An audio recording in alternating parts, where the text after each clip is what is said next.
Hallelujah. खुदा यीशु मसीह के खूबसूरत नाम में आप सबको की सलामती हो, सबकी सलामती हो। वेलकम करते हैं आपको तीसरे साल के दूसरे सेमिनार में, और आशा करते हैं कि आप सब बिल्कुल सही सलामत होंगे, बिल्कुल ठीक होंगे। और आज यहाँ पर आपका आना आपके लिए, हमारे लिए बरकत का सबब बनेगा। आमीन। बड़ी तवज्जो के साथ आपने जैसे पहले बताया कि बात को सुनने, दोनों ही टॉपिक आपने पहले भी सुने हुए हैं, लेकिन कोई ना कोई बात ज़रूर आपको नई मिल सकती है, अच्छी मिल सकती है। तो जो आपको पुराना मिले उसको समझना है कि आपकी दोहराई हुई है, और जो आपको नया मिले आपने उसको संभाल लेना है। आमीन। पोस्ट जितने लोगों ने पढ़ी है उनको तो इस बात का इल्म है। आज का जो सेमिनार है, उनका जो टाइटल दिया गया है पहले सेशन का, वो राई के दाने से लिया गया है, राई के दाने जैसा ईमान। आज जो पहला सेशन है उसमें जो टाइटल है वो राई के दाने जैसा ईमान है। आमीन। टाइटल क्या है? राई के दाने जैसा ईमान। और दूसरा जो टाइटल है जो रेवरेंड क्लीव चौकर साहब सुनाएंगे, वो पहाड़ों से लकड़ी लाने के ताल्लुक से है। पहाड़ों से लकड़ी लाओ। आगे जो कुछ भी वो बताएंगे वो उनको पता है, जो खुदा ने उनको दिया है, लेकिन टाइटल जो है वो यही है। आपने उसको भी ध्यान से सुनना है, इसको भी ध्यान से सुनना है। टाइटल आपको सुनते ही आपको पता चल के यार ये तो इतना मुश्किल नहीं है, ये तो आसान सी बात है। राई के दाने जैसा ईमान। ईमान तो हमें बहुत ज्यादा है। आमीन।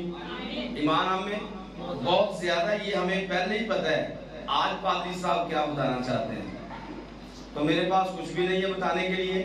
बताने के लिए खुदा के पास है कि उसने क्यों ऐसा टाइटल दिया है, क्यों यहाँ पर रोका है, क्या ये वाकई में हमारी जरूरत है, या ऐसे ही पकड़ दकड़ के पैगाम आ गए। तो आपने इसको पूरे पैगाम में फील करना है कि हाँ हमारी जरूरत थी या नहीं थी। इससे पहले कि हम बात करें, आइए तलावत करेंगे खुदा उनके हुजूर।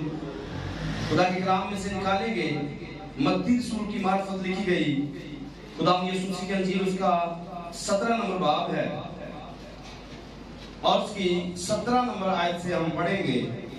17 आयत से लेकर 21वीं आयत तक।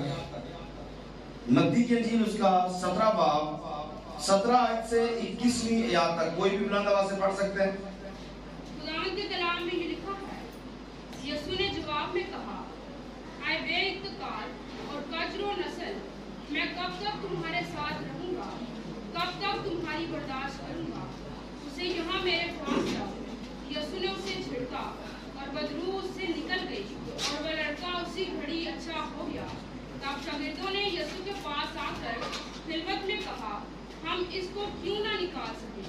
उसने उनसे कहा, अपने ईमान की कमी के सबब से, क्योंकि मैं तुमसे सच कहता हूँ कि अगर तुम में राई के दाने के बराबर भी ईमान होगा तो इस पहाड़ से कह सकोगे कि यहाँ से सिरक कर वहाँ चला जा, और वह चला जाएगा, और कोई बात तुम्हारे लिए नामुमकिन ना होगी।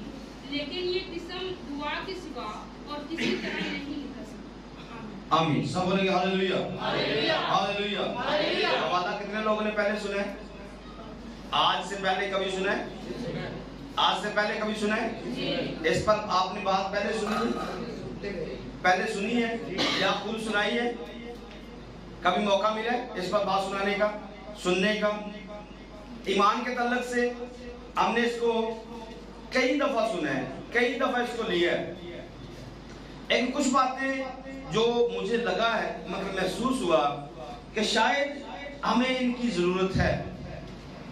मुझे ऐसा फील हुआ कि हमें आज के जमाने में, आज के दिनों में 2023 में इसकी जरूरत है। तो आप अपने लिए इसको आमीन कह सकते हैं, कबूल कर सकते हैं, कि समझ सकते हैं, क्योंकि हवाला हमने पढ़ लिया है। यहां से जो स्टार्ट होता है 17 नंबर आयत से, कड़कदार बात है, पहली बात खतरे से खाली नहीं है। अगर आपने सुना है इसको, गौर से सुने या नहीं सुने? गौर से सुने। क्या लफ्ज क्या कह रहे हैं? यीशु ने जवाब दिया, बेतकार और कजरू नस्ल। पैगाम आसान है। पैगाम का टाइटल क्या है जी आज का? राई के दाने जैसा ईमान। पैगाम हमारा राई के दाने जैसा ईमान है, लेकिन पीछे बैकअप पे क्या है, बैकग्राउंड में क्या है? क्यों ऐसा यीशु को कहना पड़ा? यीशु को ये राई के दाने को क्यों इस्तेमाल करना पड़ा? सोच सकते हैं? हमारी सोच जा सकती है? Yes no? जा सकती है। मतलब एक छोटी सी चीज को, राई के दाने को यीशु को क्यों दरमियान में लेके आना पड़ा? इतनी बड़ी कौम, इतने बुलंद बार इनके दावे, खुदा हमारा, तौरात हमारी, सब कुछ हमारा है, लेकिन आज यीशु मसीह को ये बात कहना पड़ी, ऐ कम इत्कार या बेइत्कार और कजरू नस्ल, मैं कब तक तुम्हारी दोनों चीजें आपने इकट्ठी लिख लेनी है। ऊपर लिखना है राई के दाने जैसा ईमान, और नीचे आपने लिख लेना है कम इत्कार और कजरू नस्ल। क्या लिखना है? कम इत्कार करें या बेइत्कार करें? बेइत्कार जो लिखा यहां पर, बेइत्कार और कजरू नस्ल। बेइत्कार और कजरू नस्ल के लिए सबसे छोटी चीज का इस्तेमाल किया जा रहा है, ये समझाने के लिए, क्योंकि बड़ी बड़ी बातें तो इनको पहले से सुना दी गई। कजरू नस्ल को, टेढ़ी नस्ल को, बेइत्कार लोगों को बहुत कुछ पहले सुनाया गया। तारे ठीक जगह पे लग रही है? स्विच ठीक जगह पे लगा है?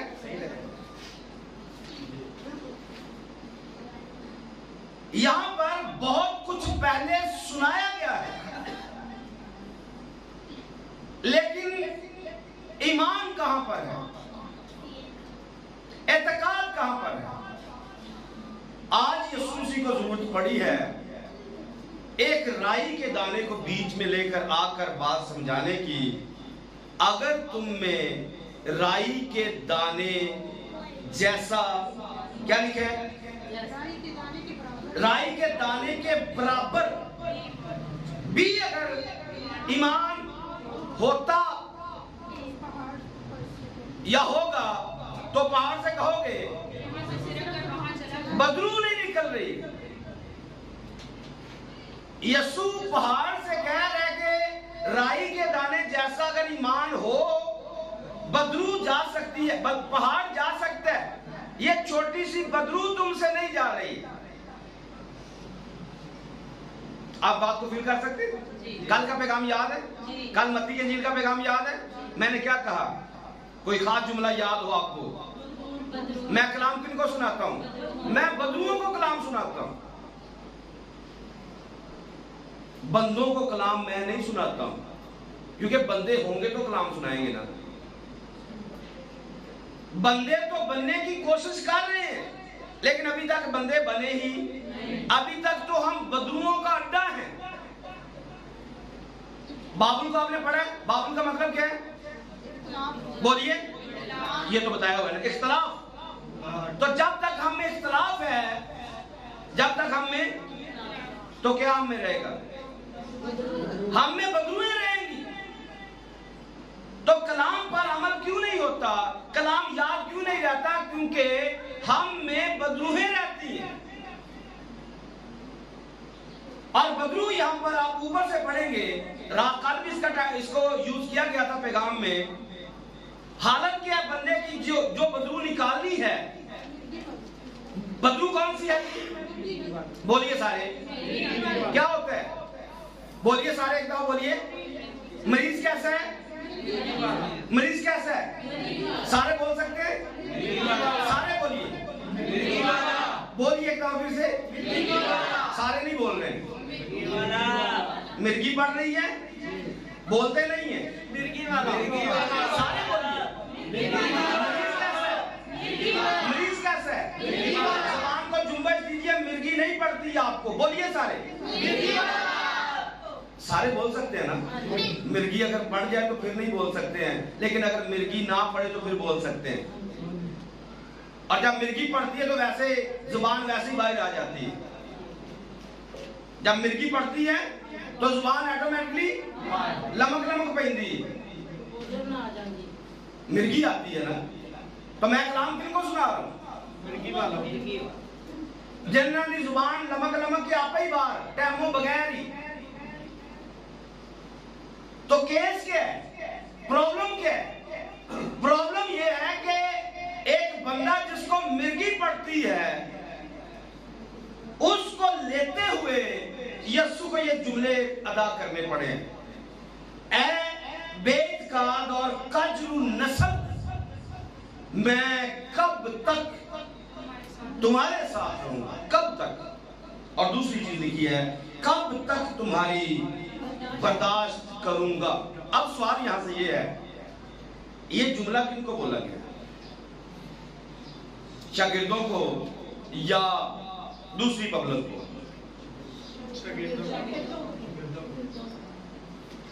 थोड़ा ऊंचा बोलिए, मुझे आवाज है। अच्छा, शागिर्दों को कितने एग्री है इस बात से?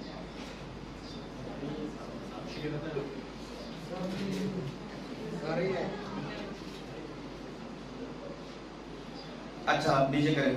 जो ये समझते शागिर्दों के लिए नहीं, वो हाथ खड़ा करें।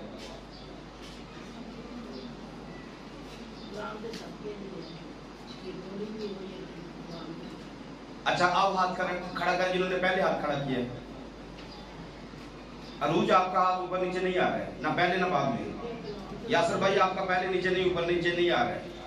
पहले में एग्री हो या बाद में एग्री हो, कुछ बोले ताकि मुझे समझ आए कि किसके साथ बात करनी है। शागिर्दों के साथ बात है या आम पब्लिक के साथ बात है? शागिर्दों के साथ बात है।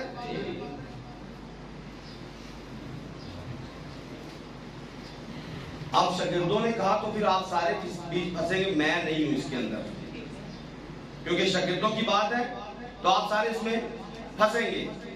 मैं इसमें फंसने वाला, क्योंकि मैंने ऐसा अभी तक मुंतखब नहीं किया। आपने कहा शागिर्दों के लिए, तो बात आगे बढ़ा लेते हैं।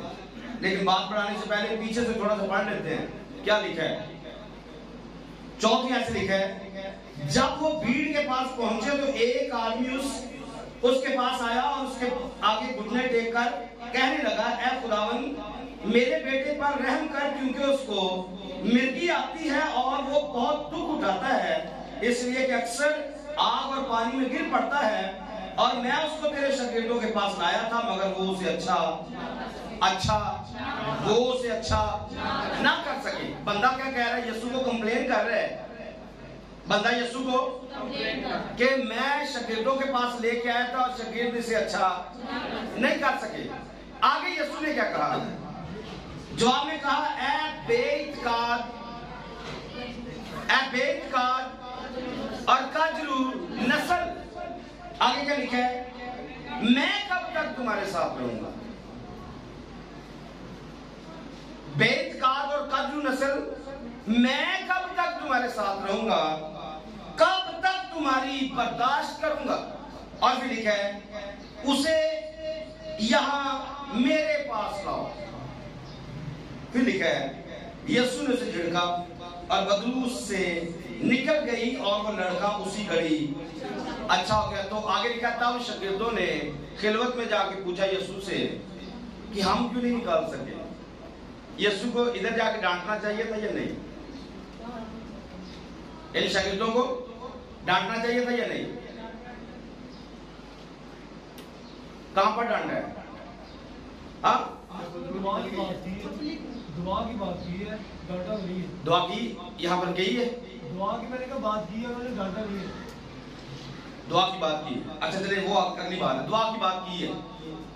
आगे जाकर यीशु ने दुआ का बोला है, उनको डांटा, तो जो पीछे डांट थी वो उसको बताया जा रहा है, जिसका बेटा था उसको डांटा जा रहा है, जिसका बेटा था उसको डांटा जा रहा है। नहीं, पार्टीशन शागिर्दों में जी, शागिर्दों को डांटा है, शागिर्दों को डांटा है। कब तक तुम्हारे साथ रहूंगा? सबके सामने, सबके सामने रिजल्ट कर दी है, मुझे सबके सामने करनी चाहिए, हाँ करनी चाहिए ना। मुझे आपको शेम दिलानी चाहिए, भाई ध्यान से बाइबल पढ़ो, ये शागिर्दों के लिए नहीं है। सबके सामने कहना चाहिए, ध्यान से बाइबल पढ़ो, ध्यान से सुनो, ध्यान से समझो, क्योंकि ये कोई नई स्टोरी नहीं है। ये बात उस बंदे के लिए थी, क्योंकि बाइबल में ऑलरेडी ये चीज दर्ज है कि जब तेरे ईमान ने शक किया, उस बंदे में ईमान नहीं था, जिसकी वजह से ये बंदा शागिर्दों पर बिलीव कर रहा है, ये बंदा शागिर्दों पर बिलीव कर रहा है, लेकिन इसके अंदर अपना ईमान कितना है? इस बंदे के अंदर अपना ईमान कितना है? आज के जमाने में पास्टर जी दुआ कर दे, बंदा सही नहीं हुआ है, बंदा तो शिकायत पादरी दिया, पादरी ने दुआ की थी, बंदा नहीं ठीक होया। आज भी तो यही बदलू काम कर रही है, बदनामी पादरियों के ऊपर ही आएगी। बंदा सही नहीं हुआ, कौन मानेगा कि ये शागिर्दों के लिए अपना, ये उस बंदे के लिए है। बेइत्कार, क्या यीशु के शागिर्द बेइत्कार थे? बेइत्कार का मतलब होता है बेईमान। बेइत्कार का मतलब क्या है? क्या यीशु अपने शागिर्दों को बेईमान कह सकते हैं? बोलिए, कह सकते हैं? अपने शागिर्दों को यीशु कहे तुसी ताड़े में ईमान को नहीं है, तुसी बेईमान। ऐसा बनता, ईमान कौन था? ईमान तो यीशु था और वो उसके साथ रहते थे। तो जब यीशु उनको बोलेंगे कि आप बेईमान हो, तो वो अपने आप का इनकार कर रहे हैं, वो अपने आप का इनकार करेंगे। एक और हवाला पढ़ दें, लूका की इंजील में आइए, 17 बाब निकालिए जरा, उसकी 5वीं आयत को देखिए। इस पर रसूला ने खुदावन से कहा, हमारे ईमान को बढ़ा। खुदावन ने कहा, अगर तुम में राई के दाने के बराबर भी ईमान होता और तुम इस तूत के दरख्त से कहते कि जड़ से उखड़ कर समुद्र में जा लग, जी तुम्हारी ईमान था, क्या होता? तो तुम्हारी ईमान। यहां पर मामला क्या सेम है या फर्क है? बोलिए, हवाला सेम है, बात सेम है या फर्क है? मैं आपको ये दिखाना चाहता हूं कि हवाले फर्क है। कई दफा हम हवाले पढ़ते हो तो ऐसा लगता है कि ये एक ही स्टोरी है, क्योंकि राई के दाने के जैसा लिखा हुआ है। तो ये तकरीबन 3 पॉइंट अलग-अलग से आप पढ़ेंगे, 3 पॉइंटों पर अलग-अलग से बात है। एक दफा जो हमने दोबारा बेटा पढ़िए इसको जरा, जो हवाला मैंने आपको बताया। इस पर रसूलों ने खुदावन से कहा, रसूलों ने खुदावन से कहा, हमारे ईमान को बढ़ा, हमारे ईमान को, हमारे ईमान को, हमारे ईमान को। तो यहाँ पर बात क्या चल रही है? ऊपर क्या बात चल रही है? यीशु ने उनसे कहा, तेरा भाई गुनाह करे तो उसे मलामत कर, तेरा भाई गुनाह करे तो उसे, अगर तौबा करे तो उसे मुआफ कर। और आगे लिखा है, अगर वो एक दिन में 7 दफा तेरा गुनाह करे और 7 दफा तेरे पास आकर कहे कि तौबा करता हूं तो उसे, तौबा करता हूं तो उसे। तो जब यीशु ये लेक्चर दे रहे थे कि तौबा करनी है, तो शागिर्दों ने तौबा का पैगाम सुनकर कहा, यीशु हमारे ईमान को बढ़ा, यीशु हमारे ईमान को। और यीशु ने कहा, खुदावंद ने कहा, अगर तुम में राई के दाने के बराबर भी ईमान होता और तुम इस तूत के दरख्त से कहते कि जड़ से उखड़कर समंदर में तो यहाँ पर तूत का जिक्र है, जड़ से उखड़कर समंदर में लगने का जिक्र है। पैगाम ऊपर क्या था? तौबा का। ये जो हवाला में पढ़ा है, इसमें ऊपर टाइटल या ऊपर बात मिल्की की चल रही है, और मिल्की की बात चलते हुए यहाँ पर नीचे आकर यीशु ने कहा तुम अपने ईमान की कमी के सबब से उसको नहीं निकाल सके। यहाँ पर कंडीशन फर्क है। एक और जगह पे जब यीशु मसीह अपना आखिरी सफर तय कर रहे थे, बैतनिया के अंदर जा रहे हैं, तो वहां पर भी एक दफा यीशु मसीह ने एक दरख्त से कहा आइंदा तुझ में फल ना लगे, आइंदा तुझ में फल ना लगे। तो जब यीशु ने ऐसा कहा तो अगले दिन सुबह जब गए तो दरख्त ऊपर से नीचे तक सूख चुका था। तो तब भी यीशु ने कहा अगर तुम में राई के दाने जैसा ईमान होगा तो तुम दरख्त से कहोगे वो सूख जाएगा या जड़ से उखड़कर समंदर में चला जाएगा। तो ये 3 पॉइंट अलग-अलग हैं। यीशु मसीह ने एक बात को 3 मुख्तलिफ एंगल में बताया है। शायद हमने इसको एक ही दफा पढ़ा है या एक अंदाज में पढ़ा है, लेकिन ये अंदाज तीनों जगह पर पॉइंट फर्क है। अब बात थोड़ी और करते हैं। राई का जो लफ्ज राई है जिसको यूज किया गया है, राई का दाना। राई लफ्ज जो ये संस्कृत जुबान का लफ्ज है, राई। इसको आम तौर पर तो सरसों का बीज कहकर भी कलाम सुनाया जाता है कि ये सरसों का बीज है। कई दफा इसको खसकास का दाना समझकर भी सुनाया जाता है, लेकिन याद रखना कि ये सरसों के बीज से छोटा होता है और ये खसकास के बीज से बड़ा होता है। लेकिन ना ये खसकास का बीज है और ना ये सरसों का बीज है, ये अलग से अपने मायने रखता है। राई का दाना या राई जो होता है इसको हकीर मायनों में लिया जाता है। किसी चीज को हकारत की नजर से देखना, किसी चीज को हकारत की नजर से देखना, हकीर जानना, कम दर जानना, कम मिकदार में समझना। राई का दाना राई के बराबर ना होने के बराबर। यीशु मसीह ने इसका इस्तेमाल किया, अगर तुम में राई के दाने के बराबर भी ईमान होगा या राई के दाने जैसा ईमान होगा। इसको आज मैंने टाइटल दिया है, इसको वो राई के दाने जैसा ईमान दिया है। राई के दाने जैसा क्यों ऐसा बोला है? इससे पहले हम इस पर भी बात करें, कुछ और बात मैं आपको बताना चाहता हूं। आइए मेरे साथ देखिए, वापिस आइए मत्ती इंजील में 17 आयत को दोबारा से देख रहे हैं। यीशु ने जवाब में कहा, ऐ बेइत्कार और कजू नस्ल, मैं कब तक तुम्हारे साथ रहूंगा। इसके ताल्लुक से चंद हवाले आपने जल्दी जल्दी से पढ़ने हैं कि यीशु कब से इनकी बर्दाश्त कर रहा था। इस पॉइंट को लेकर यीशु मसीह कब से इस नस्ल की बर्दाश्त कर रहे थे। आइए मेरे साथ देखिए खरूज की किताब में से, खरूज की किताब 10वां बाब की 3 नंबर आयत को पढ़ने। और मूसा और हारून ने फिरौन के पास जाकर उससे कहा, मूसा ने और जो हारून है उन्होंने फिरौन के पास जाकर कहा,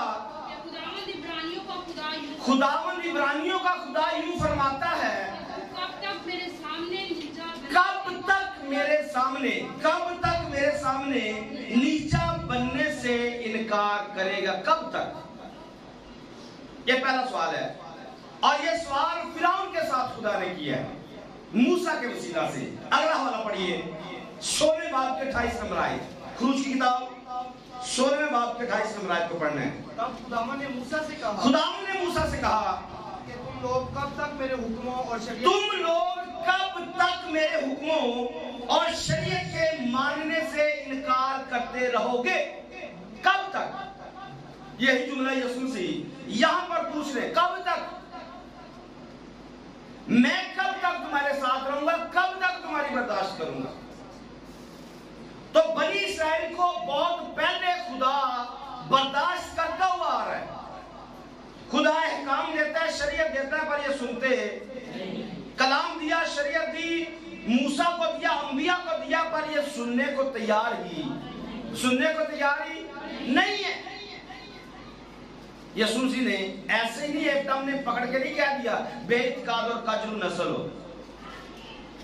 पीछे वो पहले बहुत कुछ बर्दाश्त कर चुका है, ये तेरापन बहुत पहले भी बर्दाश्त कर चुका है। और अगर मैं आपको ये कहूं कि अगर आप यीशु को खुदा समझकर बात करेंगे तो फिर आपको बात समझने बिल्कुल आसानी होगी कि ये जो यहां पर बोला है खुदा पैदाइश की किताब से स्टार्ट करके उनकी बर्दाश्त करता हुआ है। खुदा पैदाइश की किताब से ही बर्दाश्त करता हुआ है। खुदा मालूम होता है इंसान को बनाने से। क्यों? क्योंकि इंसान बेइत्तेकादी में गिर जाता है, गुनाह के अंदर गिर जाता है। गिनती की किताब में देखिए 14वें बाब में उसकी 11 नंबर आयत को निकालने और फिर 27 नंबर आयत को निकालने। गिनती की किताब 14 नंबर बाब उसकी 11 नंबर आयत और 27 नंबर आयत। और खुदावंद ने मूसा से कहा, खुदावंद ने मूसा से कहा ये लोग कब तक मेरी तौहीन करेंगे? ये लोग कब तक मेरी तौहीन करेंगे? और बावजूद उन सब मौजज़ों के, बावजूद उन सब मौजज़ों के जो मैंने इनके दरमियान किए, जो मैंने इनके दरमियान किए, कब तक मुझ पर ईमान नहीं लाए? कब तक? सवाल है कब तक ईमान नहीं लेके आएंगे? इस बात को इसको उसके साथ आप जोड़ के समझिए कि यीशु मसीह को किस कदर इन पर गुस्सा है। मिर्गी पड़ रही है बेटे को, बंदों के पास जा रहे, खुदा के पास नहीं जा रहे, अपने गुनाहों को नहीं देख रहे। बीमारी आज भी आती है, दुख आज भी आता है, तकलीफ आज भी आती है, भाग भाग के चर्च में पादरी के पास जाते हैं।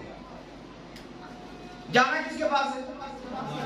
उसके पास नहीं जाते। क्यों? क्योंकि बेइत्तेकाद और कजरू नस्ल की यही आदत है। जब जरूरत पड़ती है तब ये कांटेक्ट बनाते हैं और जब जरूरत निकल जाती है काम निकालने के बाद फारिग हो जाते हैं। खुदा कहां पर और हम कहां पर भूल जाते हैं। तो ये बैकग्राउंड के अंदर सब कुछ पड़ा हुआ है। 2 हवाले और पढ़ने, जिसकी 27 आयत को पढ़िए, फिर इसके बाद एक और हवाला देता हूं। मैं कब तक इस खबीस गिरोह की जो मेरी शिकायत करती रहती है, क्या लिखा है?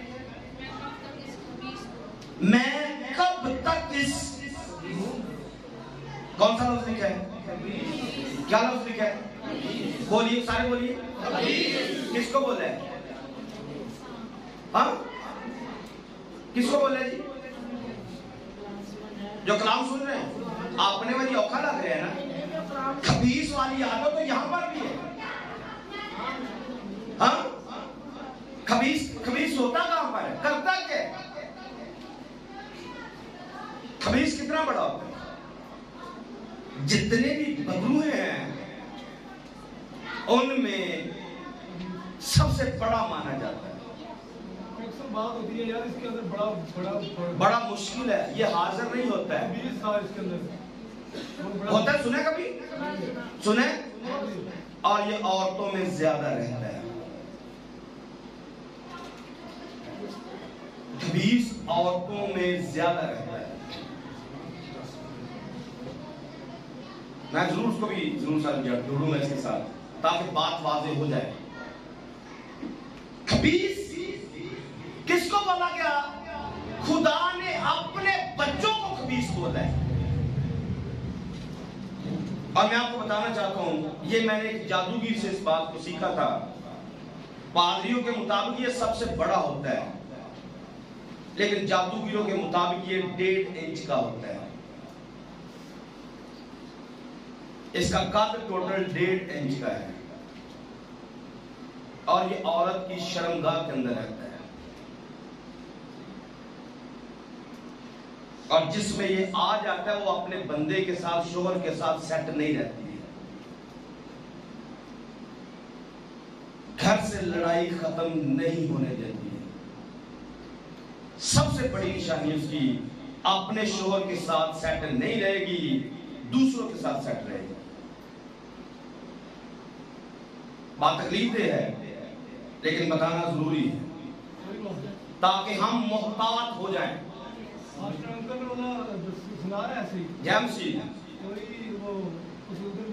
वो खबीस चीज जो बुराई कर आमादा रखती है, लड़ाई पर आमादा करती है। खुदा अपनी कौम को खबीस गिरोह कह रहा है। खुदा अपने बच्चों को खबीस गिरोह कह रहा है। तो मुझे बिल्कुल भी शर्म नहीं आनी चाहिए, आपको बिल्कुल शर्म नहीं आनी चाहिए अगर यहां से आपको खबीस बोला जाए, आपको बिल्कुल भी शर्म नहीं आनी चाहिए। क्यों? क्योंकि कलाम पर तो हम भी अमल नहीं करते। कलाम सुन के हम भी अनसुनी करते, कलाम सुन के हम भी इसकी धज्जियां उड़ाते, कलाम सुनकर हम और दिल सख्त करते, हम टेढ़े से टेढ़े हो जाते हैं पर तौबा नहीं करते हैं, रोते नहीं हैं, पशेमान नहीं होते।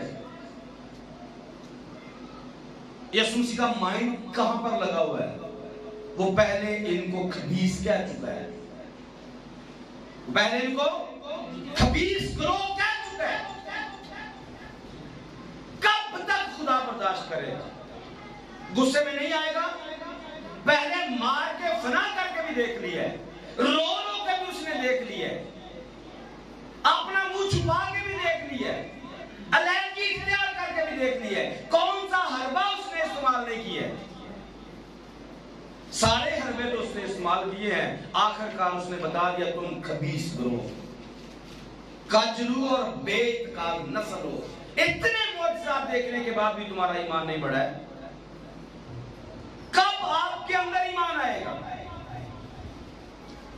बनी इस्राएल क्या कह रही है? समंदर पर खड़े हुए आपकी आंखों के सामने समंदर चीर के दो टुकड़े हो जाएगा, आप फिर भी ईमान ना लेके आओ। आपका सुकून आपके सामने खड़ा रहे, आप फिर भी ईमान ना लेके आओ। खुदा फिरौन को आपकी आंखों के सामने गलत करके रख दे, फिरौन को पानी के अंदर उसकी फौजों को तबाह कर दे, आप फिर भी ईमान ना लेके आओ।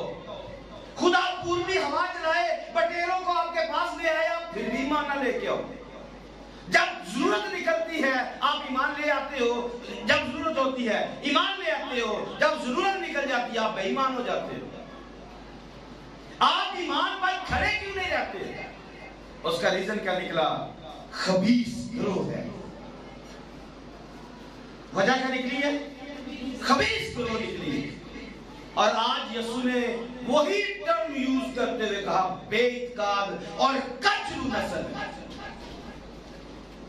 शिकायत करते हैं, ये मूसा की भी शिकायत करते हैं, यीशु के शागिर्दों की भी शिकायत करते हैं। ये खबीस लोगों का काम ही शिकायतें लगाना, इसके अलावा कुछ नहीं। जो खुदा काम कर रहा है ये काम नजर नहीं आते, जो कलाम करता है कलाम नजर नहीं आता है। लेकिन खबीसों के पास सिर्फ शिकायतों के अलावा कोई बात नहीं। ये अच्छा नहीं हुआ तो वो अच्छा नहीं हुआ, हमें ये चाहिए था तो वो मिल गया, वो ये चाहिए था तो ये मिल गया। कब ईमान लेके आओगे? मैंने कहा है इस बात को समझिए। इतनी बड़ी बड़ी बातें, बड़ा बड़ा मुबाशरा खुदा ने दिया हमें, लेकिन हम आज तक ईमानदार नहीं बने। कहने को हम मसीह हैं, कहने को हम खुदा के बच्चे हैं, कहने को हम शाही नस्ल हैं, शाही फिरका हम बन चुके हैं, लेकिन ईमान हम शायद बेईमानों से ज्यादा जलील लोग। ईमानदार कहते हुए हमें शर्म आनी चाहिए अपने आप को, हम ईमानदार। हालत हमारी क्या है? हम ईमानदार ऐसे होते हैं जैसे हम लोग हैं। आगे जाकर मैं आपको जरूर बताऊंगा ईमानदार कैसे होते हैं, ईमानदारों के बच्चे कैसे होते हैं, ईमानदारों की नस्ल कैसी होती है। जिनके अंदर ईमान होता है उनके अंदर फर्क होता है। कुछ कैटेगरीज भी आपको मैं जरूर दूंगा, ईमान की कैटेगरीज कितनी है, किस किस किस्म का ईमान बाइबल के अंदर पाया जाता है। लेकिन हमने चूज किया, या खुदा ने मुझे दिया है, राई के दाने जैसा ईमान। हवाला पढ़िए, अगला हवाला पढ़िए जल्दी से, यर्मिया का देखिए 4 बाब की 14 नंबर आयत है। ऐ यरूशलेम, तू अपने दिल को शरारत से पाक कर, तू अपने दिल को शरारत से पाक कर, ताकि तू रहाई पाए, ताकि तू रहाई पाए। क्या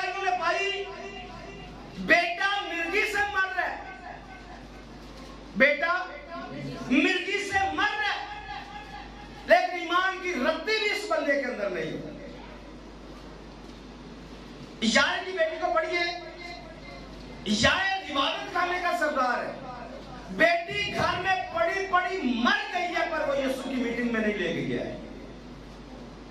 ये इस कदर खुद गर्ज आदमी है।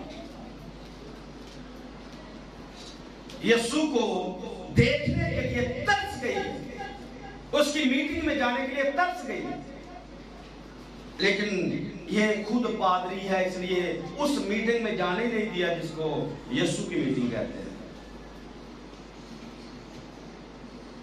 अगर आपको यकीन ना आए तो फिर उस औरत को, उस लड़की को देखिए, यीशु मरी हुई के पास जाकर क्या कह रहे हैं? मरी नहीं है, मरी नहीं है, मरी नहीं, बल्कि क्या है? सोई कैसी है? यीशु ने कहा जो मुझ पर ईमान लाए मर भी जाए तो भी वो, तो यीशु यही कह रहे थे लाजर सो गए, लाजर, तो यायर की बेटी भी सो गई है भाई, क्योंकि वो यीशु का इंतजार करते करते करते सो गई है।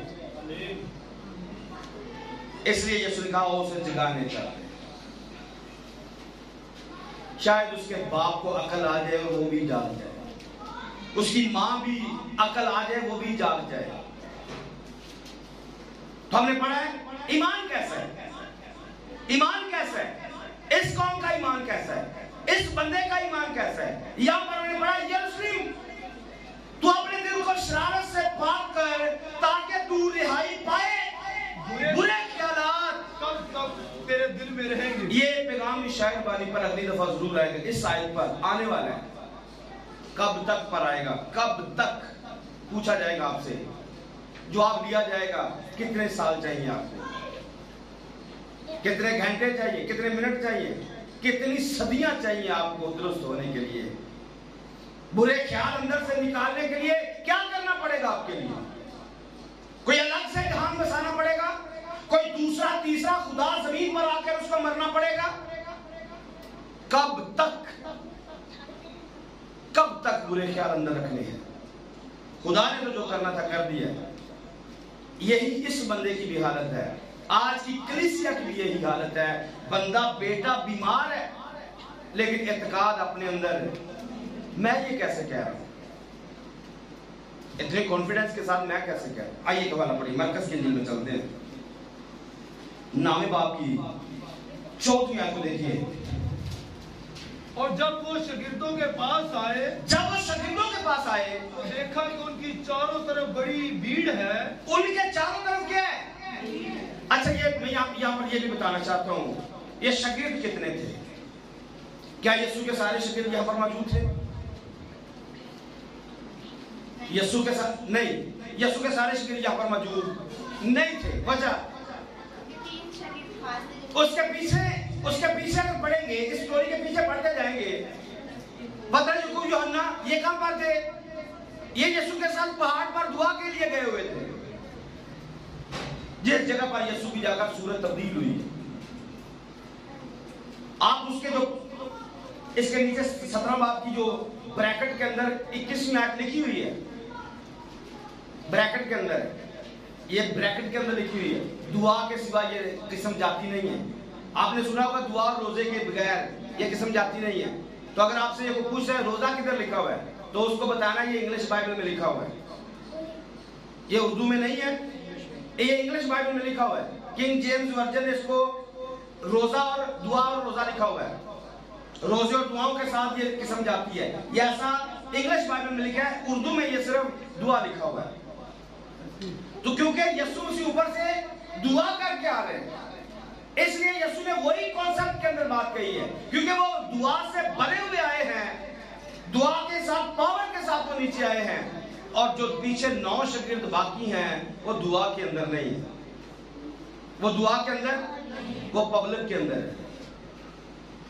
वो आपने आपको देखिए, आप पब्लिक में हैं या आप दुआ में हैं। आपने आपको चेक कीजिए, आप पब्लिक में रहते हैं या आप दुआ में रहते हैं या आप पहाड़ पर रहते हैं। ये पहाड़ से नीचे आने वाले मिर्गी वाली को दूर कर सकते हैं, पब्लिक में रहने वाले नहीं। तो आपने इस बात को समझा? 9 शकील नीचे, 3 शकील पहाड़ पर। यीशु शागिर्दों के साथ जब वापिस आए, तो जैसे ही वापिस आए, आते ही सुना गया है, शागिर्दों को देखा कि वो उसके लोग उनके आसपास खड़े हैं। पढ़िए किधर क्या लिखा है? फकीर उनसे बहस कर रहे, फकीर बहस कर रहे हैं। किस बात की बहस कर रहे हैं? और फिर सारी भीड़ उसे देखकर यीशु अचानक से ही आ गए। यीशु बहस चल रही है, शागिर्द आपस में या फकीर के साथ बहस कर रहे हैं। बहस करते करते यीशु आ गए। आमीन। एक दिन ऐसा होने वाला है, लोग हमारी शिकायतें करते रहेंगे, बहसों तकरार करते रहेंगे, हमें घेरा डालने के चक्कर में रहेंगे, और ये हमारे चक्कर में रहेंगे। ऊपर से यीशु आ जाएंगे, ऊपर से यीशु आ जाएंगे या आ चुका है। लोग अपनी बहसों तकरार में लगे हुए हैं। हम यहाँ पर बता रहे हैं यीशु आ चुका है, यीशु आ चुके हैं। और यहाँ पर क्या लिखा है? तुम्हारे पढ़िए। फिर सारी भीड़ उसे देखकर नहायत हैरान हुई और उसकी तरफ दौड़कर उसे सलाम करने लगी। उसने पूछा उनसे क्या बहस करते हो? यीशु ने पूछा, इन्होंने बहस क्यों कर रहे हैं? फिर क्या? पढ़ते जाइए जल्दी से। और भीड़ में से एक बंदे ने जवाब दिया, क्या उस्ताद जी, मैंने अपने बेटे मैं अपना मुंडा इन्हां दे कोल लियांदा सी। रूह है, मैं मुंडा लियांदा तो ਉਹਦੇ ਵਿੱਚ गूंगी रूह है। पढ़िए। तेरे पास लाया था, वो जहां उसे पकड़ती है पटक देती है। जिथों फड़दी है, जिदों दिल करदा है, जिथों दिल करदा है, कदी अखां तो, कदी दंदां तो, कदी नक तो, कदी वालां तो, कदी हत्थां तो, कदी पैरां तो, कदी खान तो, कदी पाउण तो, जिथों भी दिल करदा है उथों ही बढ़ के, इसकी नहीं सुना रहा हूं, आपकी सुना रहा हूं कि जिथों दिल करदा है फाड़ के पटक देती है। ये हमारी हालत है जो मैंने डाली इसके अंदर। हमें भी जहां से दिल करता है पकड़ लेती है, कभी मुंडे लो, कभी कुड़ी लो, कभी बुढ़ी लो, कभी बंदे लो। जितो दिल करता फड़ दिए ते कभी तत्या ते कभी ठंडा कर देंगे। ये तत्ता ठंडा करती रहती है। आगे बढ़िए। और कब बर लाता दांत पीसता ते सुकता ही जाता है। और मैंने तेरे शागिर्दों से कहा था, मैं शागिर्दा तेरे को क्या है, उसे निकाल दे, वो निकाल।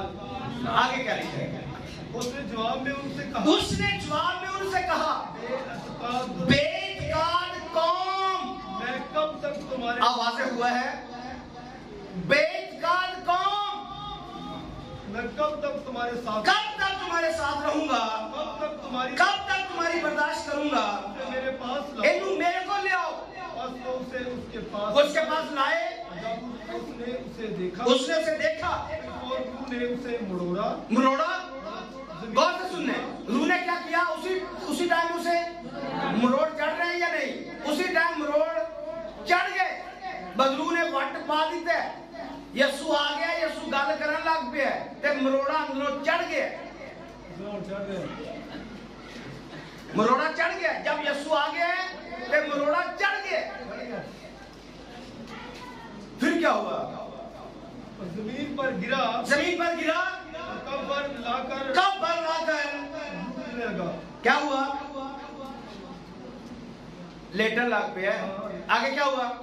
उसने उसके बाप से पूछा ये कितनी मुद्दत से है? उसने कहा बचपन ही। कदों दा? बोलिए। जदों दा जम्मे उदों दी इहनूं मिर्गी पैंदी है। जदों दा जम्मे उदों दी मिर्गी पैंदी है। जदों दा बपतिस्मा लिया मिर्गी इहनूं उदों दी पैंदी है। लेकिन फर्क यह है कि मैनूं अज तक नजर ही नहीं आया कि मैं अपने आप को सही करना है।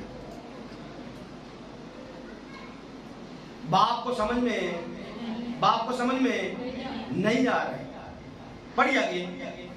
और उसने अक्सर उसे आग और पानी में डाला ताकि उसे हलाक करे। लेकिन अगर तू कुछ कर सकता है तो हम पर यहाँ से सुनने, गौर से सुनने। अगर कुछ कर सकने इसको खबीस कहना बनता है या नहीं? बनता है। ये खबीस आदमी यीशु के पास आकर भी इसका इत्काद नहीं। यीशु के पास आकर भी इसका इत्काद। अगर सही कर सकना थे तर्ज खा, हमारी मदद कर। दोबारा इसको पढ़िए, क्या लिखा है? अगर तू कुछ कर सकता है, अगर कुछ कर सकता है तो हम पर तर्ज खा, हम पर तरस खा, हमारी मदद कर। हमारी मदद कर।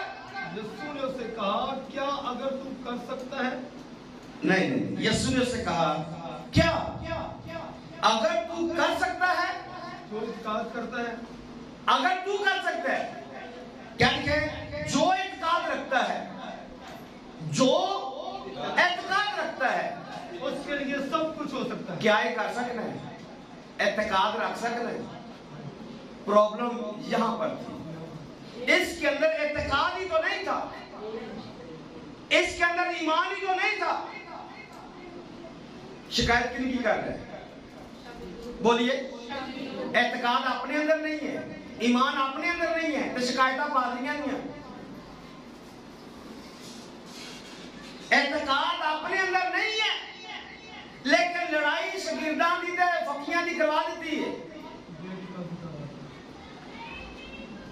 कहां? आज भी ऐसे लोग हैं, एतकाद अपने अंदर नहीं है कि यीशु कुछ कर सकता है, लेकिन आपस में पादरियां दी लड़ाई नित नवी कराई जाती है। एतकाद अपने अंदर नहीं है कि यीशु मान लीजिए, यकीन खुद नहीं कर रहे, एतबार इनको खुद पे नहीं है, लेकिन उस्ताद की और शागिर्दों की आपस में लड़ाई करवा रहे, बहसों तकरार करवा रहे। आज भी ऐसे मिर्गी वाले लोग और मिर्गी के बाप, जो ऊपर वाले बाप हैं, ये लड़ाइयां ही करवाते हैं, लेकिन एतकाद अपने अंदर रखते नहीं है। आगे पढ़िए, क्या लिखा है? उस लड़के के बाप ने फिर चलाकर कहा, मैं अब उसे समझ में आया है, अब उसे शायद यहाँ पर भी किसी को समझ आ ही जाए, कोई चला पड़े कि हाँ मेरे अंदर एक बीमारी है, तू मेरी बेइत्कादी का इलाज कर। इस तो पहला के मेरे मुंडे भी बदरू निकले, पहले मेरी काटे, क्योंकि प्रॉब्लम मेरे अंदर है, मेरी बेइत्कादी का इलाज कर। फिर जब यीशु ने देखा कि लोग दौड़ यीशु ने देखा कि लोग दौड़ कर जमा हो रहे हैं, नापाक रूह को झिड़क कर यीशु ने क्या किया? उसी टाइम पे उसने उसको नापाक रूह को झिड़का है, कहा, है गूंगी बहरी रूह। गूंगी तो बोल नहीं सकती है, बहरी सुन, बहरी सुन। गूंगे बोल सकते हैं? यहाँ पर बैठे गूंगे बोल सकते हैं? बोलने नहीं देती है, और सुनने भी। यीशु क्या करता है? गूंगी से बहरी। जब लोगों को देखेगा तो सबसे पहले बदरू के कान खोलेगा।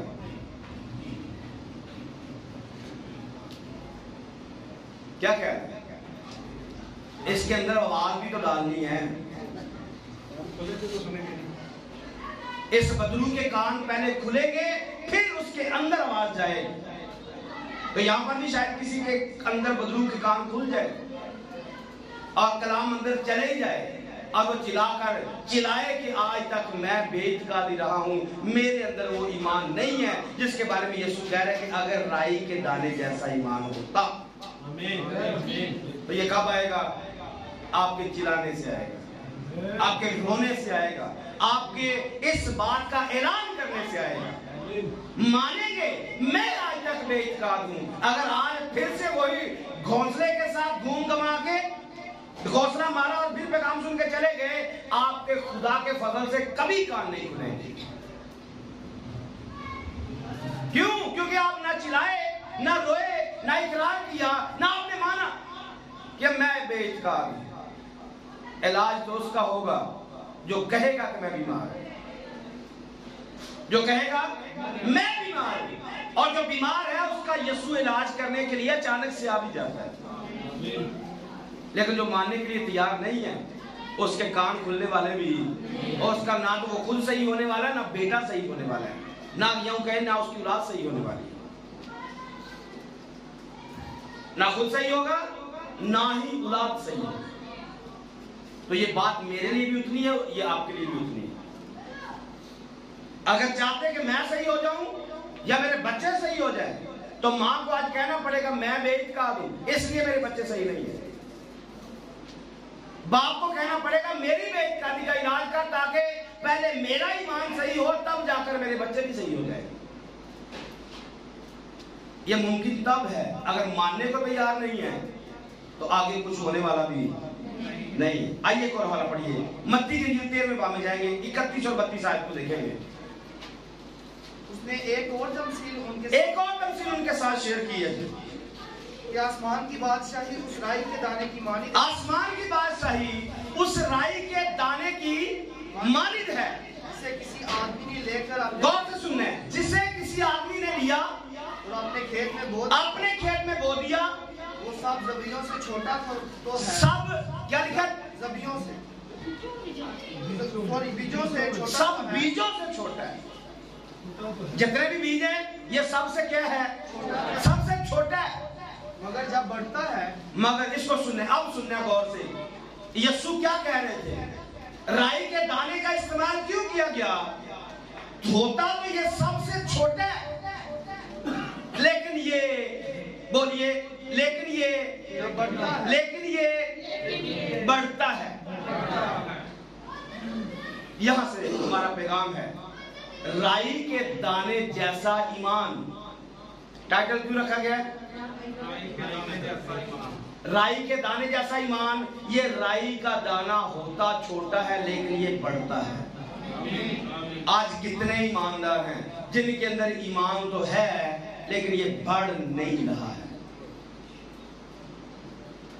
ईमान है लेकिन ये बढ़ता, यहां से जैसा भी कलाम सुना दो ये ईमान बढ़ता, जैसा भी मोजा देख लो ये ईमान बढ़ता, कोई काम करके दिखा दो ईमान बढ़ता।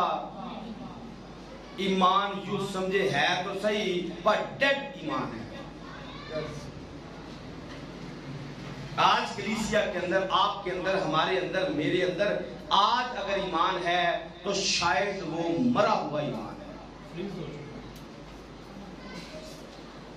काम क्यों नहीं हो रहे कलीसिया के अंदर, चर्च के अंदर, आपके घर के अंदर या चर्च के अंदर, कलीसियों के अंदर आज काम क्यों नहीं हो रहे? वजह क्या है? ईमान, आपने देखा शैतान के अंदर भी ईमान होता है। ईमान शैतान भी रखता है, शैतान भी ईमान रखते हैं। और सिर्फ ये नहीं कि ईमान रखते हैं, बल्कि लिखा है वो ऐसा ईमान रखते हैं कि वो खुदा से डरते, खुदा की बात करते हुए थरथराते और कांपते हैं। इब्लीस के अंदर ईमान कैसा है? खुदा की बात करेगा, थरथराएगा और कांपेगा। लेकिन हम बाइबला कोड़, हत्था च, कच्छा च, उत्ते थल्ले, अगे पीछे, बाइबला ही बाइबला, कलाम ही कलाम, लेकिन थरथराहट जिंदगी में आती, घबराहट जिंदगी में आती। कौन सा ईमान लेके बैठे हैं? आज हमने अपने आप को चेक करना है। आज के इस पैगाम के वसीला से राई का दाना क्यों हमारे अंदर, हमारे सामने पेश किया जा रहा है? इसकी क्वालिटी क्या है? इसको याद रखने हैं। इससे तेल निकलता है, राई के दाने से तेल निकाला जाता है। आपको पता है ये तेल कहां से निकलता है? हाँ, ये राई के दाने को कोहलू में डालेंगे, पिसेगा तो तेल निकलेगा।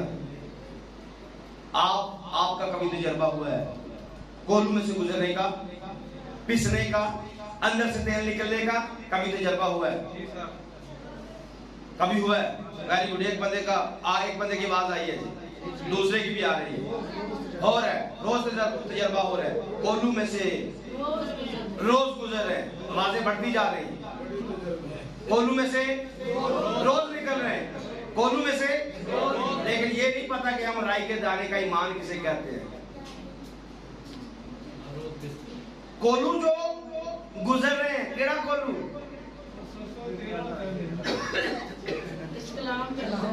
इस कलाम के अंदर से गुजर रहे हैं, इसके अंदर से गुजर रहे हैं, गुजरे। अभी आपने कायम रहना है। हम हर रोज क्या हो रहे हैं? गुजर रहे हैं। गुजरने के बाद ईमान बढ़ा है, गुजरने के बाद ईमान बढ़ा है। अब आप कह सकते हो मुर्दे को यीशु के नाम से उठ जा, कह सकते हो बीमार को यीशु के नाम से खड़ा हो जा, लंगड़े से कह सकते हैं यीशु के नाम से उठ जा, कह सकते हैं। आवाज कम होती जा रही है। कहते कह सकते हैं, बच्चे कह सकते हैं, बच्चों की आवाज ज्यादा आ रही है। थोड़े दिन पहले भी मुर्दा जिंदा किया है, अब वो बाइबल पढ़ता है, सुनाता भी है। मुर्दा जिंदा किया, बाइबल पढ़ता है, सुनाता है, वेरी गुड। बात समझ रहे हैं? मैं भी समझ रहा हूँ वो क्या कह रहे हैं, वो जो कह रहे हैं मुझे समझ में आ रही है, आपको भी समझ में आनी चाहिए। मुर्दे जिंदा कब होंगे, किस ईमान के साथ होंगे?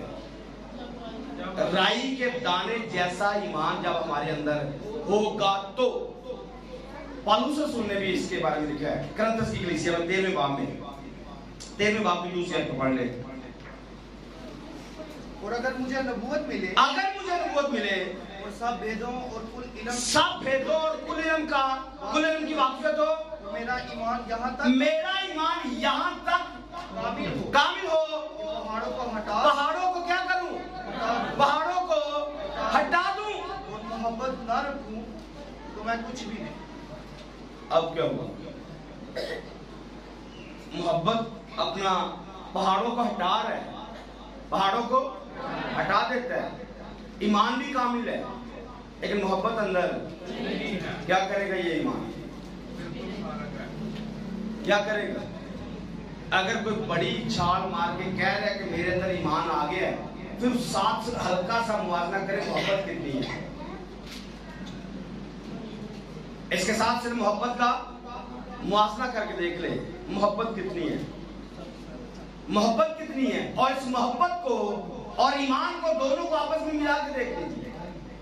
कुरिन्थियों के खाते में उसने जब नेमतों का जिक्र किया है तो नेमतों के अंदर उसने ईमान को डाला है।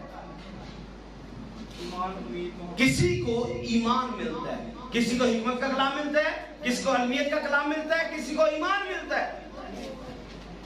एक और चीज आपको बता देना चाहता हूं, हमारे अंदर जितने भी दुनिया में बच्चे पैदा होते हैं, ईमान सब में होता है।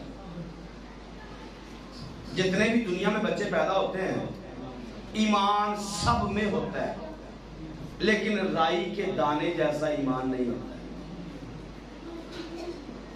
ईमान सब में होता है। आप हिंदुओं को देखेंगे, खुदा को भी देखिए साथ में, खुदा की क्या मर्जी है। हिंदू मांगते किससे? बुद्ध से। बुद्ध आगे रखते हैं, मांगते किससे?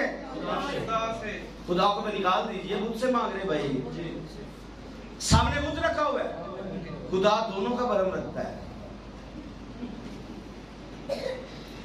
खुदा बुद्ध का भी रखता है और बंदे का भी रखता है। मांगा बुद्ध से। आज कितने लोग पहाड़ी पे जाके मांगते हैं? खुदा दोनों का भरम रख देता है, मांगने वाले का भी और उसका भी भरम। लेकिन फैसला तो चलो बाद में कर लेगा, फैसला बाद में हो जाएगा कि किस नियत से और किस ईमान से दिया और दिया किसने। लेकिन मैं सिर्फ आपको बता रहा हूं कि ईमान कामिल है, लेकिन मोहब्बत कहां पर है? और दूसरे नंबर पर मैंने कहा, ईमान जितने भी दुनिया में बच्चे पैदा होते हैं, हिंदू है, सिख है, मसीही है, मुस्लिम है, किसी भी कौम के साथ ताल्लुक है, सबके अंदर ईमान मौजूद होता है। लेकिन सबके अंदर ईमान राई के दाने जैसा नहीं होता है, क्योंकि राई के दाने का जो ईमान है, इसके बारे में हमने पढ़ा, ये बढ़ता है। ये और जब ये बढ़ता है तब क्या होता है? ऊपर वहां पर क्या लिखा है 32वें आयत में, 31-32 आयत में जो मैंने आपको हवाला दिया है, परिंदे आते हैं और वहां पर उसके ऊपर आकर बसेरा करते हैं। दाना छोटा है, दाना लेकिन जब ये बढ़ता है सब तरकारियों से बड़ा हो जाता है, सब तरकारियों से। हवा के परिंदे इस पर आकर घोंसला बनाते हैं। अपने आप को चेक करना है, अपने ईमान को, क्या मेरे अंदर वो ईमान है कि लोग आकर मेरे ईमान के वसीला से और उनको कुछ फायदा हो रहा हो। क्योंकि मरकज के इंजील 16वां बाब आपकी आंखों के सामने लिखा पड़ा हुआ है, जाओ सारी खलक के सामने इंजील की मुनादी करो। और साथ में करना क्या है? जो ईमान लेके आता है उसे बपतिस्मा देना है, लेकिन साथ में एक और उनको फायदा दिया गया कि सांपों को उठा लोगे, सांपों को नई नई जुबानें बोलोगे, बीमारों को अच्छा करोगे, बदलुओं पर इख्तियार रखोगे। था या नहीं? ये मरकज 16वें बाब की 15वीं-16वीं आयत में पढ़ेंगे, आपको मिल जाएगा। बदलुओं को निकालना है, नई नई जुबानें बोलनी है, सांपों को उठाना है, लिखा है या नहीं? कभी सांप उठाए, नई नई जुबानें बोली हैं, बदलुएं निकाली हैं, बीमार अच्छे किए हैं। ईमान तो है, ईमान तो अंदर, कहने को हम ईमानदार हैं, लेकिन जो ईमान की आगे डेफिनेशन है, जो करना है ईमान के वसीला से, वो हमसे होता नहीं है। ईमान अंदर है तो उसके वसीला से क्या कुछ होना है, ये 16वें बाब में लिखा हुआ है, लेकिन आज वो हो नहीं रहा है। उसकी वजह क्या? उसकी वजह ईमान तो अंदर है, लेकिन मरा हुआ ईमान है। ईमान तो अंदर है, लेकिन 4 बातें आपको बताता हूं इस ईमान को लेने के लिए और आगे बढ़ने के लिए। नंबर 1 पर पहली चीज होती है खुदा के कलाम को। रोमियो के खात में लिखा है ईमान सुनने से पैदा होता है। और सुनना कहां से? सुनना कहां से? सुनना मसीह के क्या हम हर रोज सुनते नहीं है? हम सुन रहे हैं? कितना ईमान है? 3 साल तो 4 साल तो मुझे भी हो गए कलाम सुनाते हुए, तो शायद पता नहीं किधर से बात निकाल के अब तक आई है, बड़े से बड़ी और गहरी से गहरी बात भी आई है। मैं यहां से पूछना चाहता हूं, क्या रोमियो को जो लिखा गया ये गलत था? ईमान सुनने से पैदा होता है, और सुनना मसीह के। तो मैंने कहा कि हम सुनते नहीं हैं? सुनते हैं, लेकिन ईमान किधर है? क्या आज तक पैदा नहीं हुआ है? अगर हुआ है तो वो किधर है? क्योंकि मरकज कह रहा है कि सांपों को उठाओगे, बदनुओं को निकालोगे, बिच्छुओं को कुचलोगे। अपने आप का मुआवजा सिर्फ करके देखिए, क्या मैं कर रहा हूं? क्या मेरे वसीला से ये चल रहा है? हो रहा है या नहीं हो रहा है? अगर नहीं हो रहा है तो फिर साथ ये जरूर रखना है, मेरे अंदर राई के दाने जैसा ईमान नहीं कि जो बढ़ता है, जो आगे। एक दफा यीशु से कह रहे थे, अपने शागिर्द यीशु से कह रहे थे, यीशु हमारे ईमान को कभी आपने फील किया है? कभी आपको जरूरत पड़ी है? कभी आपने किसी पादरी से कहा हो, खुदा से कहा हो, यीशु हमारे ईमान को बढ़ा? हाँ? या कभी फील किया है कि मेरे अंदर ईमान तो है लेकिन ये बढ़ नहीं रहा है, जो मुझे करना चाहिए वो मुझसे क्यों नहीं हो रहा है? उसके पीछे रीजन क्या है? ईमान।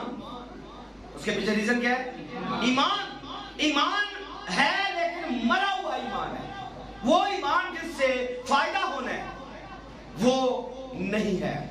उसकी वजह क्या है? हम सुनते हैं, लेकिन सुनने के बाद अगला काम क्या है? हमारी बाइबल क्लास के अंदर 2 हमने टॉपिक दिए हुए। नंबर 1 पर हमारा टॉपिक था खुदा का मुंतजिर होना। नंबर 2 पर था खुदा की आवाज को तो कलाम जो हम सुन रहे। और तीसरा मैंने बताया, और तीसरा पैगाम क्या है?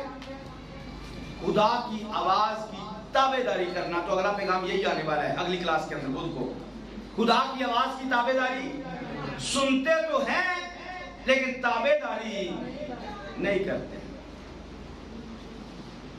सुनते तो हैं, सुना तो बहुत है, सुना तो बहुत, लेकिन फर्माबरदारी नहीं की। तो यहां से आकर हमारा ईमान फेल हो जाता है। ईमान सुनने से तो पैदा हुआ। कलाम जब सुनते हैं आपने फील करना है।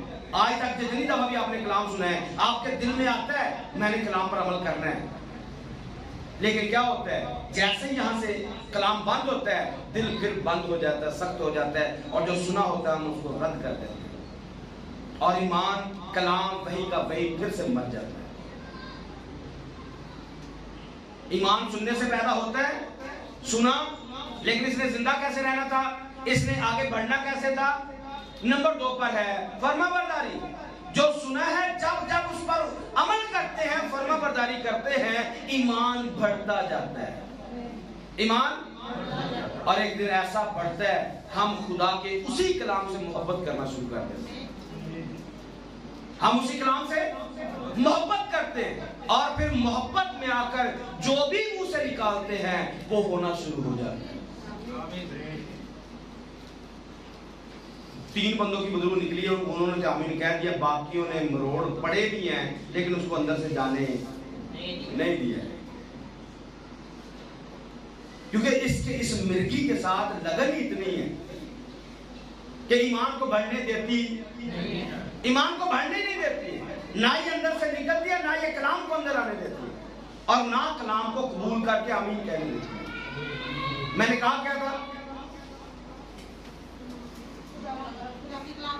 खुदा के कलाम को सुनने से ईमान पैदा होता है, फरमाबरदारी से ये बढ़ता है और मोहब्बत में आकर बंदा उस पर अमल करता है और जब अमल करता है तो तब बंदा अपने मुंह से जो कुछ कहता है वो होना। यीशु ने यही कुछ किया है, आते लाओ इधर मेरे को, जेड़ी नहीं जा रही मैं अनु कटना।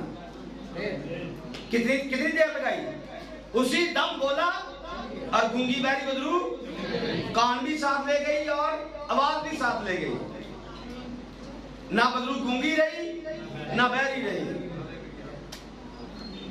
बंदे का भी इलाज हुआ, बदरू का भी इलाज हुआ और जब्बे का भी इलाज हुआ। किसकी वजह से?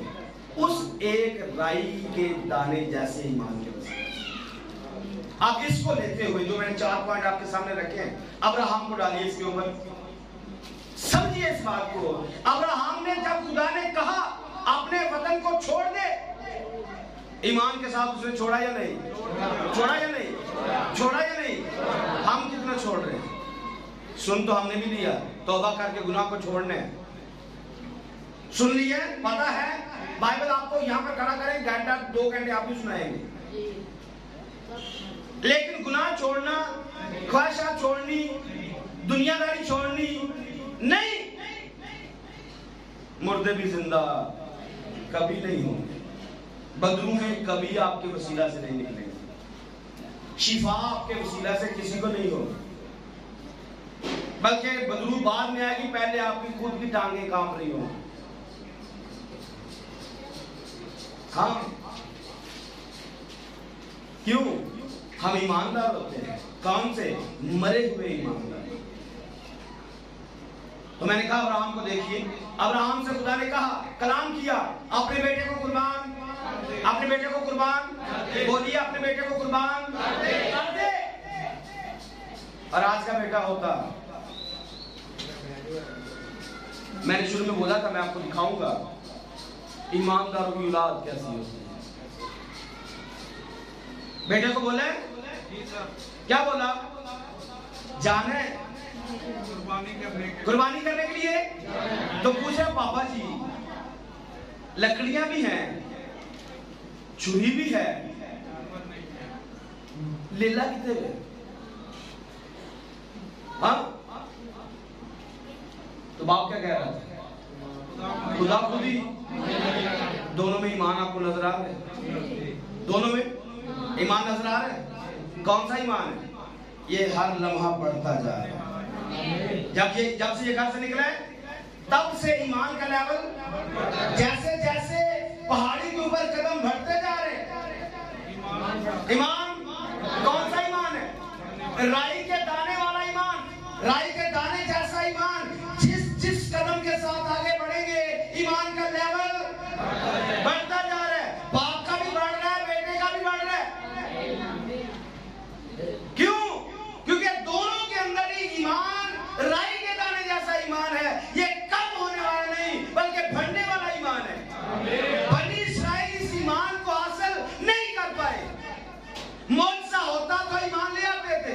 रोटी मिल गई ईमान ले आए, बोटी मिल गई ईमान ले आए, बोटी गई रोटी गई, फिर से वही शिकायत अंदर, वही गुस्सा, वही गिरे, वही शिकायतें। मूसा पैड़ा, खुदा पैड़ा। लेकिन अब्राहम शिकायत, जैसे जैसे उसने पहाड़ पर सफर शुरू किए, लकड़ियां बेटे ने उठाई हैं,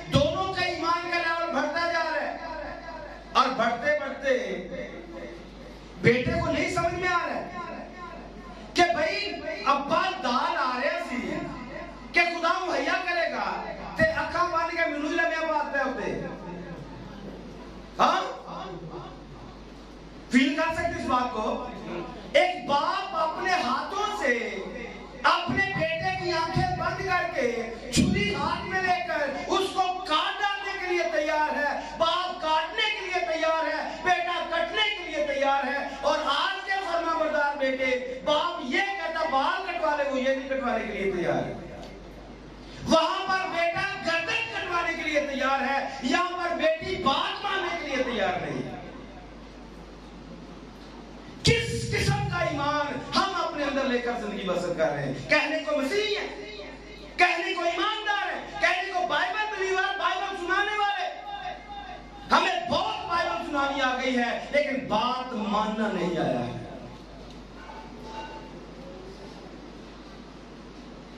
बाप महफिल में बैठकर कहता बेटा बाल कटवा दे, बेटा मुंह पे कहता नहीं कटवाऊंगा। वहां पर बेटे को देखिए गर्दन कटवाने के लिए तैयार है। क्यों? क्योंकि दोनों के अंदर राई के दाने वाला ईमान है। उसे पता है बर्रा नहीं आया तो कोई बात नहीं है, बर्रा नहीं आया तो कोई बात नहीं है, इसको जिंदा कर देता हूं, खुदा इसको दोबारा से जिंदा करने पर काबिल है। ये ईमान है, ये वो ईमान है जिसको देखकर तेरे शागिर्दों के पास ले गए बदलू नहीं निकाल सकते। ओ भाई तेरा ईमान किधर है? तूने कोई मौका नहीं देखा है, तेरा कोई खुदा के साथ वास्ता नहीं है, तेरा खुदा के साथ कोई कनेक्शन नहीं है। आज मैं मसीहियों से कहना चाहता हूं, कुछ खुदा का खौफ करें, छोटे खादमों से दुआएं करवाना, खुदा के साथ रिश्ता मजबूत कर लीजिए, खुद के अंदर इतना ईमान पैदा कर लीजिए कि आप जो कुछ मुंह से कहें वो हो जाए। पतरस ने इस ईमान को हासिल कर लिया, पतरस ने इस ईमान को हासिल कर चुका है। अब वो हुक्म को सुनता भी है, फरमाबरदारी भी करता है, लव भी करता है, और मुंह से जो निकालता है वो होना शुरू हो जाता है। एक मसीह के पास ईमान सिर्फ मुर्दा ईमान नहीं कि जो हर कौम और कबीले नस्ल के पास है, बल्कि एक मसीह के पास वो ईमान है जो हर लम्हे में बढ़ने वाला ईमान है। आज एक काम फर्क हुआ है, कल फिर से फर्क होगा। आज जेब में पैसे नहीं है, खुदा ने मुहैया कर दिए, ईमान का लेवल बढ़ेगा, बढ़ना चाहिए। आज जरूरत थी, घर में पैसे नहीं थे, चीज नहीं थी, खुदा ने मुहैया कर दिए, ईमान बढ़ना चाहिए। एक बात आखिरी करूंगा, इशारे काफी देर से मिल रहे हैं। इफ्ता जलादी को समझिए, इफ्ता जलादी का ईमान चेक कीजिए, क्या उसका क्या ईमान है? जो जब जीतूंगा, जो सबसे पहले मेरे सामने आया, मैं उसे क्या करूंगा? उसे खुदा के लिए कौन सामने आया है? कौन सामने आया है? बेटी। आज भी बेटियां सामने आती हैं, लेकिन शायद तब बाप का सर फखर से बुलंद था, लेकिन आज बेटियों की वजह से शर्म से सर नीचे जा रहे हैं। वो चाहे खादिम है या चाहे आम बंदा है, वो एक ईमानदार आदमी, खुदा से प्यार करने वाला आदमी है। उसने अपनी बेटी को, वहां पर बेटे को हमने देखा, बेटा कुर्बान होने के लिए तैयार है, उसका तो उसके लिए तो बर्रा आ गया है। इस इफ्ता जलादी की बेटी के लिए कोई बर्रा नहीं आया। इसने अपने बाप की बात को पूरा करने के लिए कुर्बान कर दिया है। ये ईमानदारों के बच्चे हैं, ये वो ईमान है जो हर लम्हे में बढ़ने वाला ईमान है, पावरफुल ईमान है, ताकत वाला ईमान है। एलिया का ईमान भी चेक कर सकते हैं, जब तक मैं ना कहूं बारिश नहीं आएगी, ये ईमान है। जब जब बाल के देवता के सामने वो अपने आप को जोर लगा रहे थे, तब तब ईमान एलिया का बढ़ रहा था, और जोर लगाओ। उसे पता था मैंने मुंह से कहना ही है, आसमान से आग आ जानी है। ये वो राई के दाने जैसा ईमान है जो हर लम्हे में बढ़ता है। जो हर लम्हे में आखिरी हवाला पढ़ के बंद कर देते हैं। खास हवाला है इसलिए मैंने उसको छोड़ा नहीं है। रूमियों का खत निकालिए, चौथा बाब, उसकी 20 नंबर आयत को पढ़ना है। 20 और 21 आयत, 2 आयत पढ़ के बंद करते हैं। रूमियों 4 बाब। ना बेईमान होकर खुदा के वादा में शक किया। क्या लिखा है? और ना बेईमान होकर खुदा के वादा में शक किया, ईमान में मजबूत होकर खुदा की तमजीद, बल्कि ईमान में मजबूत होकर खुदा की तमजीद की, उसको कामिल इत्काद, और उसको कामिल इत्काद हुआ। जो कुछ उसने वादा किया है उसको कैसा ईमान हुआ है? वो उसे पूरा, कामिल इत्काद, कामिल ईमान, परफेक्ट फेथ उसके अंदर आ चुका है। वो उसे पूरा करने पर भी कादिर है। वो उसे पूरा करने पर भी, वो उसे पूरा करने पर भी। अब्राहम को अगर समझ में आ गया हम अब्राहम की औलाद हैं, आज मुझे और आपको समझ आ जाना चाहिए, हमारा ईमान बढ़ जाना चाहिए। तो मैंने एक वजह आपके सामने रखी, ईमान सुनने से पैदा होता है। दूसरी वजह मैंने आपके सामने रखी, ईमान ताबेदारी से बढ़ता है। तीसरी वजह हमारी गुफ्तगू से ईमान बढ़ता है। जब जब हम गवाहियां पेश करते हैं, जब जब हम किसी के साथ कलाम शेयर करते हैं, मेरे साथ खुदा ने ऐसा किया, आपके साथ खुदा ने ऐसा किया, अब्राहम के लिए खुदा ने ऐसा किया, एलिया के साथ खुदा ने ऐसा किया, सदरक मिशक अबेदनगो के साथ ऐसा किया, तब हमारा ईमान। लेकिन जब जब हम दुनियादारी में गर्क होते हैं, ईमान भी गर्क होता जाता है। और यही वो लोग थे जो ईमान के सफर में आगे बढ़ते गए, जाने देने के लिए भी तैयार हो गए। हम दुआ करने के लिए तैयार नहीं होते हैं, क्योंकि हम सुनकर अनसुनी कर देते हैं। हमारा हाल याकूब ने लिखा है, जो अपने आप को महज कलाम सुनते हैं, अपने आप को धोखा देते हैं, अपने आप को। उसने कहा कलाम को सुनने वाले और उस पर अमल करने वाले बने। आमीन। तो मैंने बातें कर दी हैं, अगली दफा कुछ बातें मैं अगली दफा आपके साथ क्लास में फिर से शेयर कर दूंगा, क्योंकि कुछ बातें हमारे पास मौजूद हैं जो और ईमान को मजबूत कर सकती हैं, आपके ईमान को, मेरे ईमान को। तो जितना बता दिया है, खुदा की मर्जी थी कि हम इतना सीखें, इतना समझे। तो फाइनली क्या है, हमने उस राई के दाने जैसे ईमान को, बेशक छोटा है लेकिन ये बढ़ता है, ये तो हमने खुदा से आज बढ़ने वाला ईमान लेना है। खुदा मुझे और आपको इसकी समझ दे और खुदा से मांगने की तौफीक दे। हम खुदा से ऐसी हिकमत, ऐसा ईमान मांग सके कि जो हर रोज बढ़ता जाए, हम खुदा में बढ़ते जाए और खुदा हम में बढ़ता जाए। खुदा इस कलाम के वसीले मुझे और आपको बरकत बख्शे। आमीन। Praise the Lord. हालेलुया।